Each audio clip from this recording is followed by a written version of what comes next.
I think for lots of migrants and refugees, there's always this longing for a sense of belonging and the idea of a home. And for lots of refugees and refugee communities, that almost is non-existent, because your home that you were born in almost rejects you. And sometimes you try to go back, but it's just not the same. Like, I have gone back to Iraq, and, before going, there was this idea of what home looked like. And then when I arrived, it was completely different. And that how the country had changed so much since I last saw it. And coming back to Australia and not really being that stereotypical Australian and never really being able to belong, like, it's really difficult for me to call myself Australian. It just reminds me of this quote from a Palestinian poet, Mahmoud Darwish, who says, when can I free myself of the homeland that's in my body? We moved to Australia in 2003 after the invasion of Iraq. So my dad was conscripted in Saddam's army around the late 90s, and he was going to be an army doctor. And usually with army doctors, you're either covering up torture or you're committing torture. And he didn't want to do that, so he ran away. We came to Australia thinking that it would be temporary and that we would be able to go back to Iraq after things settled down, but that never happened. My dad came to Australia before us, so he did the difficult part of the journey. So he actually took a boat from Malaysia to Australia. So it was a teeny tiny boat that had, I remember him saying there was a few hundred people on the boat. And they made it to Australia. He was in detention for about a year, and then he was let out. Things were a little bit different back then, obviously, as you know. They were less complicated, essentially, if you came to Australia by boat. But my mum and my sisters, we lived in Iraq and we wanted to stay there. But then things started to go downhill straight away. There was obviously a lot of resistance to the American invasion. As you can imagine, if you're invading a country, you will get resistance.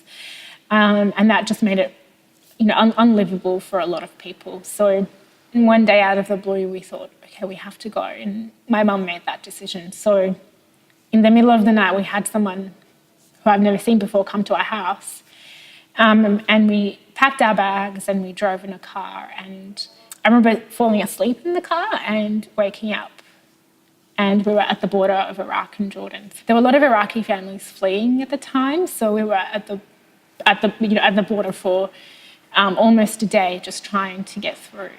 I think in the context of refugees, people need to recognise that the decline of refugee rights is actually the decline of all of our rights. So a lot of our political leaders tend to use verbs or words to describe refugees around the economic wealth or what countries they might have come from. Specifically, more recently, with Peter Dutton calling refugees Armani refugees. Really, that sort of is used to create fear in the general population around thinking that refugees are going to come to Australia and take our jobs, take our wealth, and whatever it is.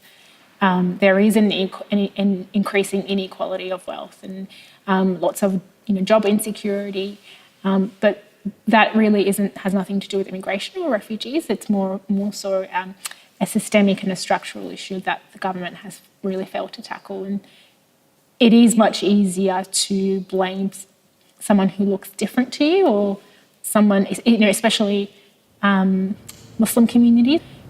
Both my parents are doctors, and when they came to Australia, their qualifications weren't recognised at all. So my mum is a dentist, and she practiced in Iraq. She worked for 17 years in Iraq, and people would travel for hours from farms nearby that didn't have any running water or electricity and that sort of stuff, just to see her. And I think in a way she was a bit of a community leader, that lots of people looked up to her and lots of people came to her in times of need. When we came to Australia, that was all taken away. And there she was, being sworn at for, driving a certain way, or pronouncing a certain word in a particular way, or just feeling like, feeling small, essentially. And I think a lot of people have that experience. They might come to Australia with 5 or 6 languages and struggle a little bit with English, and then are made to feel small by someone who only speaks English. I faced a lot of racism when I first came to Australia because I used to wear a hijab. So I wore that up until I was about 18. So throughout all of high school, I wore it. I knew how to write letters. I knew how to say greetings, but other than that, I didn't know how to speak, and I've never had to speak in English, so it was all very new to me. I've had a lot of trouble getting jobs just because of my name, or a lot of assumptions that I might not be able to perform or not be able to speak in English or otherwise, just because of my name looks strange.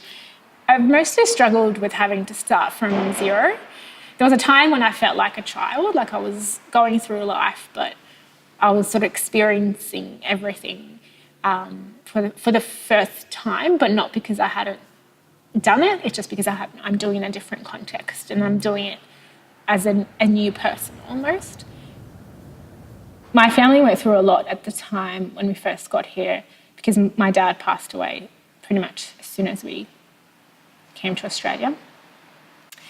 And my mum couldn't get her qualifications, so she attempted her exams a few times.